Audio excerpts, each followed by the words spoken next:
मैं तुमको 4 स्थान देता हूँ, वहां पर आप रहिए। जहां पर ध्यान से सुनना भैया, कलयुग कहाँ पे विशेष विराजमान होता है, जहां पर जुआ खेला जाता है वहां पर कलयुग का निवास। बोले दूतहा पान, जहां पर मदिरा का पान किया जाता है।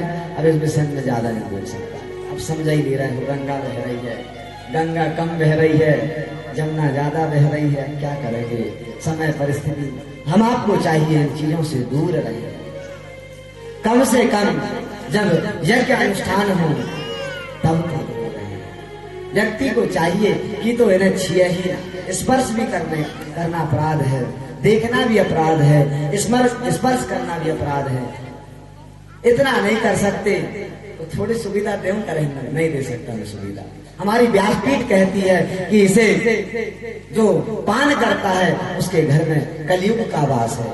भगवान परीक्षित ने जूता पाना, दूसरा स्त्रियां सोना, जहां पर स्त्रियों का सम्मान ना होता हो वहां पर कलयुग का वास। और तीसरा, जहां पर पशु पक्षियों का, पशुओं का वध किया जाता है अर्थात कसाई, वहां पर कलयुग का वास। जहां पर हिंसा होती है वहां कलयुग का वास। ये 4 स्थान दे दिया। अब परीक्षित महाराज के सामने जो कलयुग था वो हाथ जोड़ करके खड़ा हो गया। महाराज वाह, क्या मजाक कर रहे हो, मेरा परिहास उड़ा रहे हो। ये बताओ, आपके राज्य में कोई एक ऐसा स्थान है जहां पर दूध पीड़ा होती हो? आपने समुद्र सृष्टि पर राज्य कर रहे हो, आपके राज्य में कहीं दूध खिला ही नहीं जाता है तो मैं कहाँ जा करके रहूं? आपके राज्य में कहीं पान किया ही नहीं जाता है, मैं कहाँ जा करके रहूं? आपके राज्य में कहीं किसी स्त्री का अपराध होता ही नहीं है तो मैं कहाँ जा करके रहूं? आपके राज्य में हिंसा होती ही नहीं तो मैं कहाँ जा करके रहूं? इससे अच्छा तो मुझे मार देते, भगा देते आप। जब इस प्रकार से कहा, भगवान कम से कम एक आध जगह छोटी मोटी अच्छी सी दे दो। जब इस प्रकार से प्रार्थना किया तो फिर भगवान ने सोने पर स्वर्ण में स्थान दिया, 5वां स्थान, कि कलयुग का वास सोने में। वाह महाराज, अब आप ही कहते हो, गीता में भगवान कन्हैया कहते हैं सोने में, धातुओं में सोना में, ऐसा कहते हैं स्वर्ण में मेरा वास। आप ही कहते हो भगवान कृष्ण का सोने में वास है, भगवान का वास सोने में है, और आप ही कह रहे हो कलयुग का वास सोने में। तो भैया एक बात बता दें, जो असद धर्म से, जो पापमय वृत्ति से, चोरी से, डकैती से जो धन, जो स्वर्ण कमाया जाता है ना, उसमें कलयुग का वास। नहीं तो हमने भी पहन रखा है, अभी नहीं पहन पाएंगे। बोले महाराज भैया ये तो हमारी प्योर है, उसमें भगवान ही का वास रहेगा दादा। तो कहने का तात्पर्य, जो हम सद अपने पूर्ण परिश्रम से, पूर्ण पराक्रम से जो धन प्राप्त करते हैं, जो सोना हम प्राप्त करते हैं, उसमें तो हमारे कन्हैया का ही वास होता है, स्वर्ण में। अर्थात कहने का भाव, जो असद भाव से सोना धन लेकर के आता है उसमें कलयुग का वास। अब इसको जगह तो दे दिया। अब परीक्षित जी महाराज राजमहल में आए। अचानक प्रातः काली में उठ करके अचानक इनका मन बना कि ये कोठरी क्यों बंद है, ताला तोड़वाया गया, उसमें बहुत सारे जाले लगे थे। बोले इसको साफ करवाओ। साफ करवाए तो उसमें बहुत सारे संदूक रखे थे, उसमें इतना बड़ा ताला लगा था। उस ताले को भी तोड़वाया, उसके अंदर एक सुंदर सा मुकुट रखा था। सुंदर सा मुकुट को देखा तो तुरंत इनकी देख करके बड़ा उसने आकर्षित किया। एक बात बताते हैं आपको, जो ये सोना होता है ना, फोकट का सोना, ये बहुत आकर्षित करता है। स्वर्ण जो अधर्म का सोना होता है, अधर्म की कमाई होती है, वो हमें अपनी ओर ज्यादा आकर्षित करती है इसकी जगह। तो इनको भी आकर्षित किया, और जब देखा तो कितना सुंदर मुकुट है, उसको धारण कर लिया। अब तो कलयुग को मौका मिल गया। आज कलयुग इनके सिर पर विराजमान हो गए, मुकुट पर विराजमान हो गए। एक बात बताएं, जब भी हमारे जीवन में कलयुग का वास होता है, सबसे पहले हमारे जीवन में वह हिंसा करवाना प्रारंभ होता है। आज तक परीक्षित ने कभी हिंसा की ही नहीं। पहला कलयुग की ठोकर है, जो पहली कलयुग की ठोकर इनके मन में हिंसा करने की इच्छा हुई। आज अपने घोड़े पर सवार होकर के वन में चले गए और वन में जाकर के हिंसा कर रहे। कभी हिंसा किए ही नहीं थे, हिंसा तो हो ही चले इनसे। अब धूप में व्याकुल प्यास लगी। वहां पर समीक मुनि का आश्रम था।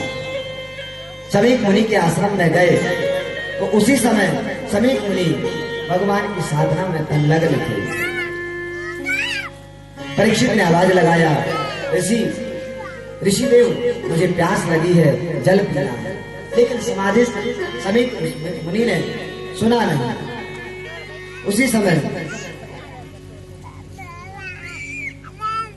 सुना नहीं तो तक इसके जो परीक्षित है इसके मन में दूसरा कलयुग की ठोकर है, अपमान करने वाली। जो परीक्षित समस्त ब्राह्मणों को दान दिया करता है, जिसने 3 अश्वमेध यज्ञ किया है, वह परीक्षित के मन में आज शंका क्या उत्पन्न हो रही है कि ये मेरे साथ में कपट कर रहा है। अर्थात कलयुग जब हमारे जीवन में आता है ना, तो जो सत्य को असत्य भाषा दिखाता है, हमें सत्य भी असत्य नजर आता है। तो इनको भी ऐसे ही नजर आया, तो इन्होंने कहा मैं इतना बड़ा राजा, मेरे राज्य के धन के द्वारा ही इनका आश्रम चलता है, मेरा ही सम्मान करना नहीं जानते हैं। वहीं पर एक वृद्ध सर्प पड़ा हुआ था, वही इनके गले में डाल दिया और आकर अपने राज्य में गए। ऋषि गणों के द्वारा इनके पुत्र को पता लगा, जो कि संगी ऋषि नदी में स्नान कर रहे थे, संध्या वंदन कर रहे थे। उसी समय संगी ऋषि को जैसे ही पता लगा कि मेरे पिता का अपमान किया है कि राजा ने, इनको बहुत जोर से क्रोध आई और फड़फड़ाने लगे, गाल आंख में बहुत तेज क्रोध आया। तो इन्होंने क्या किया, उसी समय उसी जल को लिया और जल को लेकर के कहा, इतिलंघित मर्यादा तक्षका सप्तमे हनि। जिस राजा ने मेरे पिता का अपमान किया है, उसी तक्षक जाति के नाग से, उसी तक्षक के द्वारा इनकी 7वें दिन मृत्यु हो जाएगा।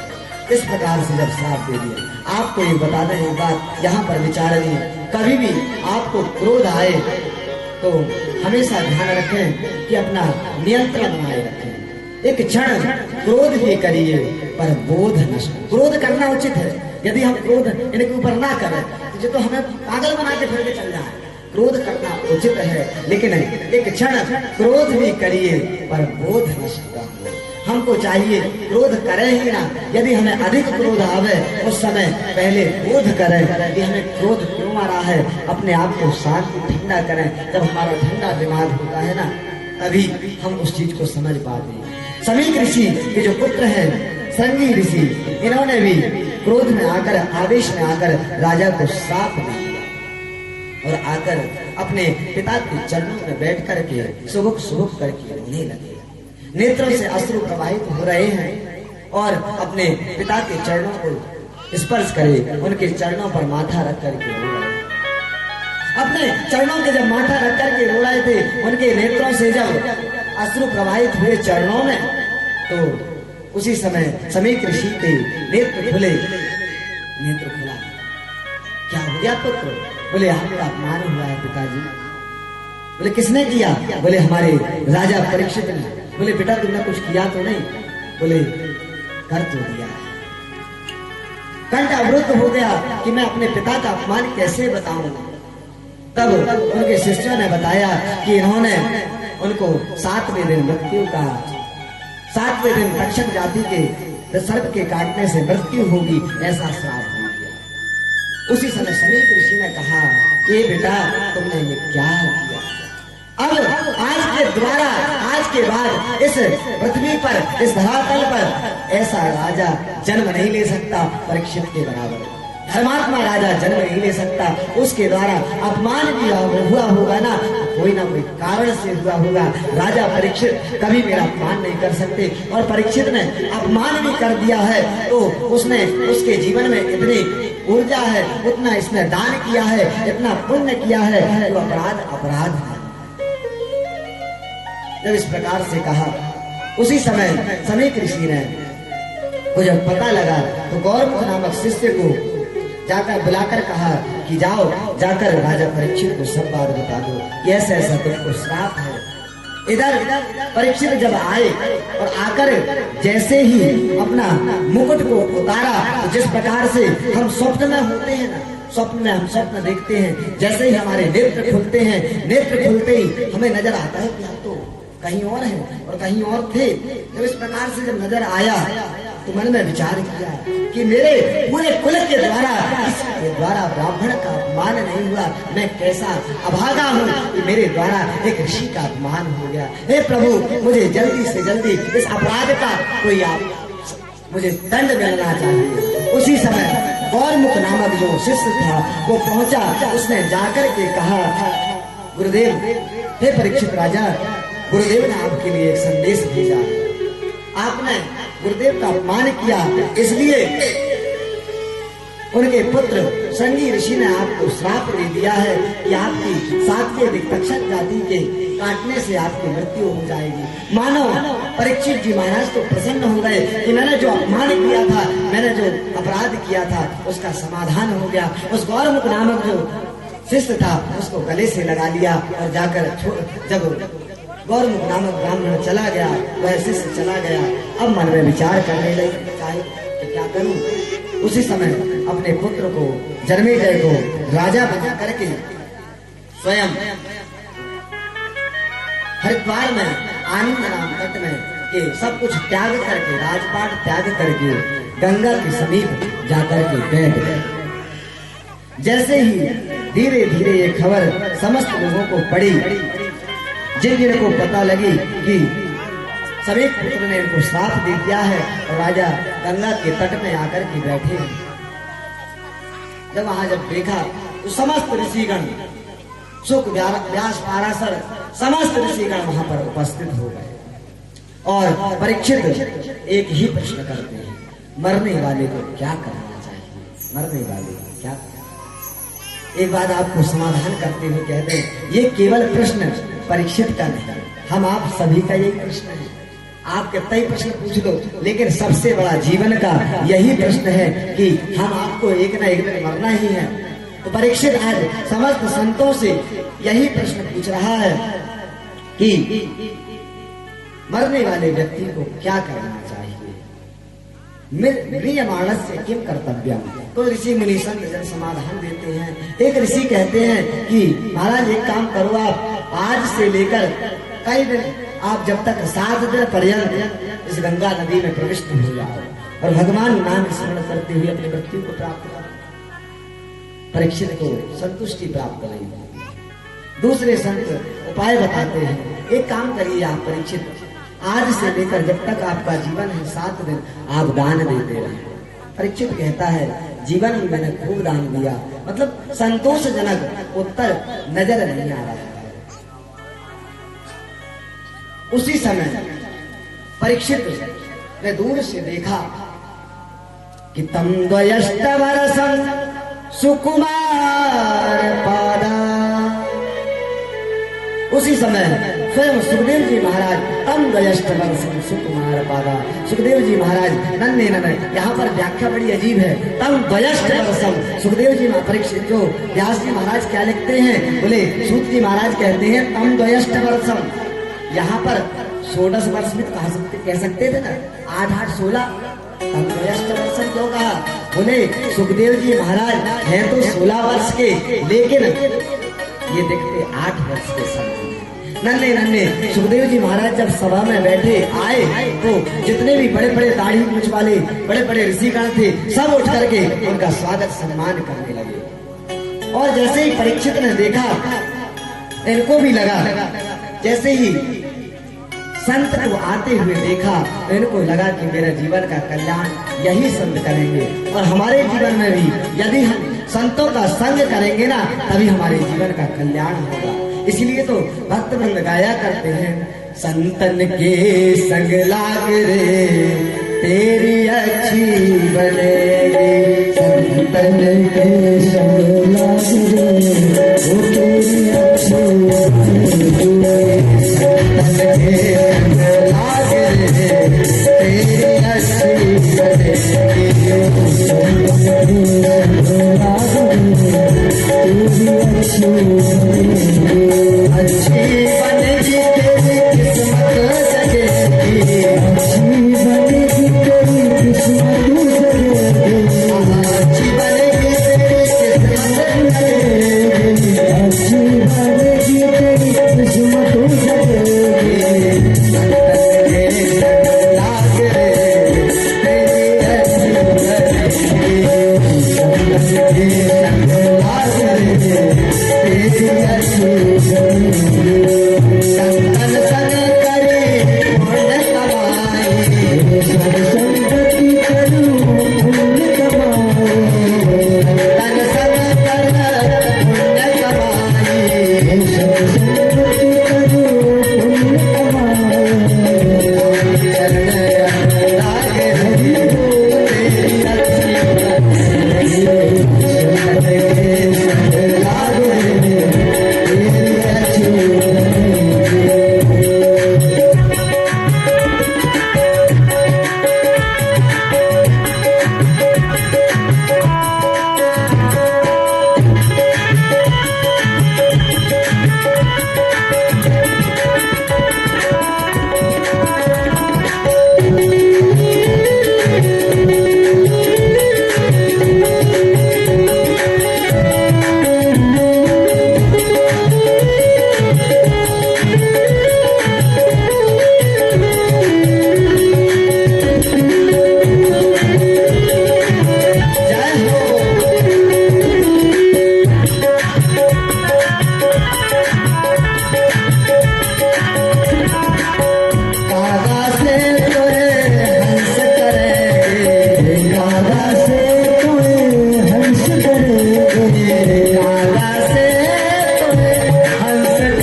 अंतर जा, वह लोहा सोना करे, यह करे आप समान।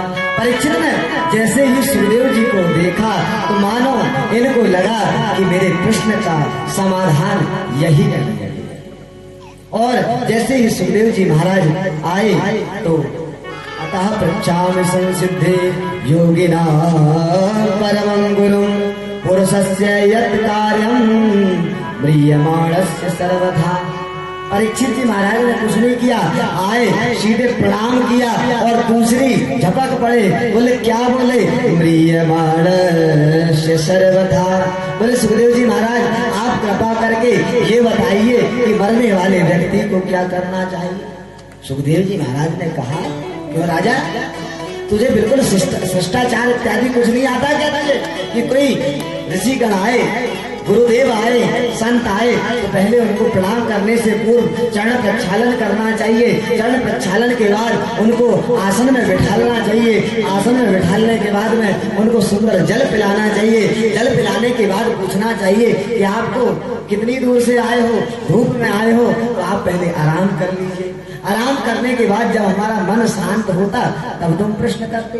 ये कैसी बात कि हम आए और सीधे एक ही शब्द पूछते हो, म्रियमाणस्य किं कर्तव्यम्, मरने वाले को क्या करना चाहिए। तो परीक्षित हाथ जोड़ करके कहता है, भगवान मैं पूरी औपचारिकताएं जानता हूँ कि संत के साथ में कैसा व्यवहार करना चाहिए, लेकिन मैं ये भी जानता हूँ कि संत 2 घड़ी से अधिक नहीं टिकते। यदि आप आए हो और मैंने आपके ऊपर एक कर्तव्य सौंप दिया कि इस प्रश्न का उत्तर देके आपको जाना है, अब मैं आपके चरण प्रक्षालन करता हूँ, उसी समय आपका चरण प्रक्षालन करके सुंदर आपको आसन प्रदान करूंगा। अब आपकी मर्जी, मुझे 7वें दिन मरना है, आप आज आराम करो, कल आराम करो, जिस दिन आपकी इच्छा हो इन 7 दिनों के अंदर कि मरने वाले व्यक्ति को क्या करना चाहिए, वो उत्तर आपके मन में जब आ जाए, देने की इच्छा जब हो जब आप दे देना।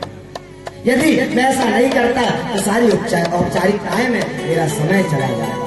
सुंदर सुखदेव जी महाराज का चरण प्रक्षालन करके सुंदर आसन दे करके और परीक्षित जी महाराज ने जो प्रश्न पूछा था उसका उत्तर देते हुए सुखदेव जी महाराज कहते हैं, वरियानेशते कृष्ण कृतो लोकहितो नपा, आत्मवित समता भूषा श्रोतव्या या परा। सुखदेव जी महाराज कहते हैं, परीक्षित ये बता मुझे कि तुझे ये कैसे लगा कि मैं तुझे इस प्रश्न का उत्तर दूंगा, क्योंकि जो संत होते हैं ना वो किसी व्यक्ति की समस्या का समाधान नहीं करते। भाई आपकी समस्या आपका समाधान आप स्वयं करिए। संतों के पास में कभी भी जाएं तो ऐसा कह के नहीं जाना चाहिए कि हमारे पतिदेव बीमार रहते हैं, कोई उपाय बता दो, या ऐसे नहीं जाना चाहिए कि हमारा जे कष्ट है महाराज, हमें जो दिक्कत है। संतों के पास में जाएं तो तत्वदर्शी प्रश्न पूछे कि हमें अपने जीवन में ऐसा क्या करें कि हमें गोविंद की प्राप्ति हो, हमारे जीवन में हमारे हृदय में भगवान आए, भगवान का भजन हो गए, ऐसा कोई उपाय बताइए। इस तरीके के प्रश्न करना चाहिए। परीक्षित जी महाराज से सुखदेव जी कहते हैं, तुम्हारे प्रश्न का उत्तर मैं अवश्य, क्योंकि तुमने जो प्रश्न पूछा है, म्रियमाण से सर्वथा, जो मरने वाला व्यक्ति है उसको क्या करना चाहिए।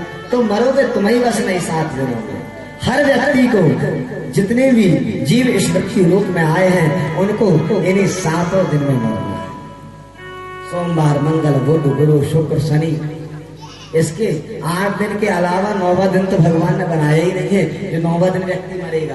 अर्थात कहने का तात्पर्य है कि मरना सबको इन्हीं 7 दिनों के अंदर है। इसलिए सुखदेव जी महाराज कहते हैं, जो तुमने प्रश्न पूछा है ना, ये प्रश्न तुम्हारा अकेले का नहीं, ये समस्त सृष्टि, समस्त मृत्यु लोक का यह प्रश्न है। इसलिए मैं तुम्हारे इस प्रश्न का उत्तर दूंगा।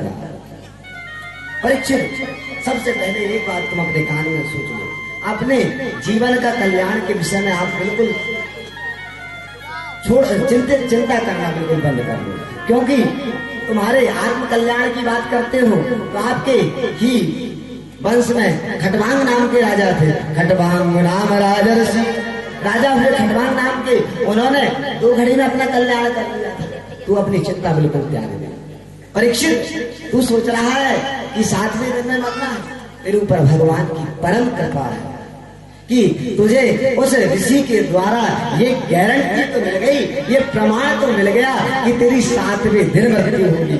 लेकिन मैं ये कह सकता हूँ, यहाँ पर जितने भी बैठे हैं ना, हम हो चाहे कोई भी, कोई गारंटी से ये नहीं कह सकता कि 7 दिन में इसकी कब मृत्यु। तेरे पास में एक आइडेंटिटी प्रूफ तो उस ब्राह्मण ने, उस शिष्य ने दे दिया, अर्थात इन 7 दिनों के अंदर तेरा कुछ होगा। 7वें दिन होगा ना। हम आपकी तो कोई गारंटी नहीं है क्या गारंटी कि कल क्या हो जाए, परसों क्या हो जाए? तेरी तो 7 दिन की गारंटी उस बालक ने तुझे दे दिया। तू चिंता बिल्कुल मत कर। और रही बात कल्याण की, आत्म कल्याण की, तो आज की बात करता है परीक्षित तू। 1 दिन, 2 दिन, 3 दिन, 7 दिन भी व्यतीत हो गए होते और 7वें दिन वह तक्षक जाति का सर्प आ भी गया होता और आकर के तेरे ऊपर फन भी उठा लिया होता और फन उठा करके तुझे 10 भी दिया होता। तू एक सांस ले चुका होता, एक लेने वाला होता, उस समय पे भी मैं आ जाता तो तेरा कल्याण कर देता। अब तू निश्चिंत हो जा, तेरे पास 7 दिन है। उत्तम वैद्य वही है, सदगुरु वैद्य वचन विश्वासा। एक डॉक्टर वो होता है, गया डॉक्टर के पास जैसे ही पहुंचे, उनने कहा भाई आ गए, उन्हें ब्लड प्रेशर, शुगर सब चेक, 8-10 टेस्ट तुम्हारे निकाल के रख दिए। तुम्हारा ये रोग है बहुत असाध्य है, इसके लिए इतना बड़ा ऑपरेशन करना पड़ेगा, खबरदार। अब महाराज हुई है छोटी सी फुंसी, पूरा ब्लड का चेकअप हो रहा है। तो जो कुछ वैद्य ऐसे होते हैं कि छोटा सा भी रोग को बहुत बड़ा कर देते हैं, लेकिन उत्तम वैद्य वो होता है कि कितने से कितने बड़ा उसे रोग हो और आते ही सबसे पहले उसको कहे कि इतनी सी बात, भले कितने से कितने बड़ा रोगी हो, अरे इतनी सी बात, अभी तेरी समस्या का समाधान हो जाए, अभी देख 1 घंटे में तुझे आराम मिलता है। क्योंकि एक कहावत है, मन के हारे हार है और मन के जीते जी। यदि आप मन से हार गए, मन ने आपका स्वीकार कर लिया कि आप स्वस्थ होने वाले हो 1 घंटे में, तो मैं गारंटी कह सकता हूँ आधा ज्वर, आधा बीमारी आपकी अपने आप निकल जाएगी। अभी कोविड पीरियड में यही तो हुआ व्यक्ति के साथ। क्या हुआ? बोले तुमको कोरोना हो गया। तो कोरोना हो गया, क्या हुआ भैया? कोरोना की कम दिक्कत, क्योंकि वो किट थी, उसमें थोड़ा सा चेकअप करने में थोड़ा सा आंशिक भी रहे तो वह क्या बता दे, कोरोना।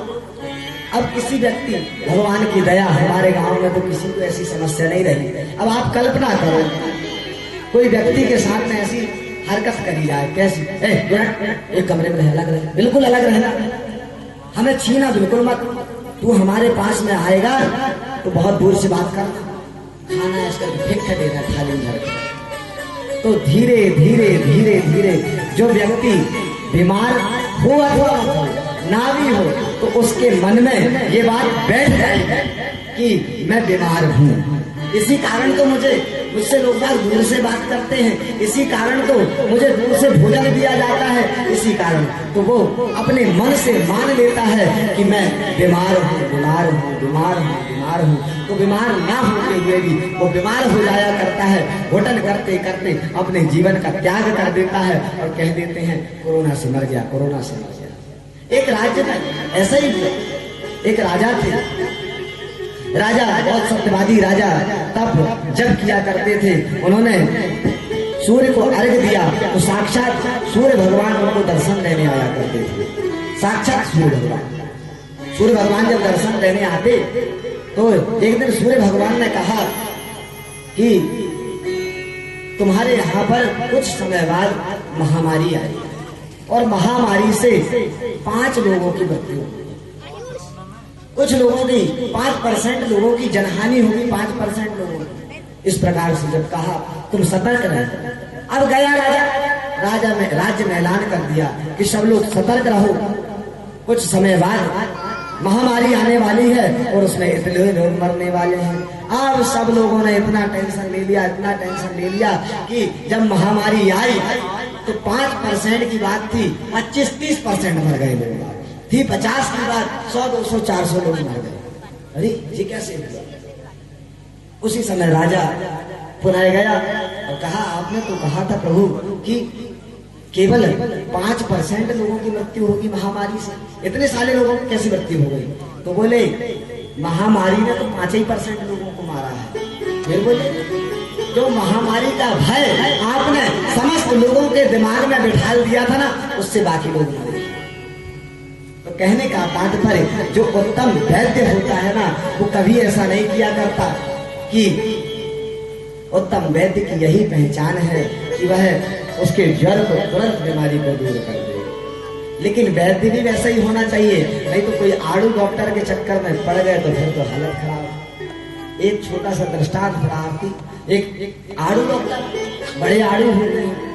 क्या हुआ महाराज, एक छोटा सा बालक हमारे पंडित जी जैसे, उनको इच्छा हुई कछु दिन पंडिताई करे। अचानक लगा यार इसमें सुबह नहाना पड़ता, 100 झंझट, एक काम करे डॉक्टर बना जाए। डॉक्टर बनने में बड़ा कितनी बढ़िया आनंद, सुंदर बढ़िया एसी रूम में बैठ कर क्या गजब, कुछ नहीं करना, एक इंजेक्शन पहुंचे, इतनी लिस्ट, इतना गड्डी की गड्डी पैसा खसकाना, बस साइन करे, दवाई लिख के दिए, इतनी पेमेंट, गजब काम है। तो बोले क्या करना चाहिए? तो बोले किसी का सहारा, भैया एकदम से तो नहीं खोल सकते, पता ही नहीं कैसे इलाज करना चाहिए। तो गांव में एक डॉक्टर रहता था। अब गए गुरुजी हमें गुरुजी शिष्य बना लो, हम गुरु बाद में बनेंगे, हमें शिष्य बना लो। बोले क्या करना है? बोले हमें डॉक्टरी सीखना है। तो चलो मेरे साथ में कंपाउंडर बनो, पहले कंपाउंडर बनना पड़ेगा। अब संयोग से ऐसी बात थी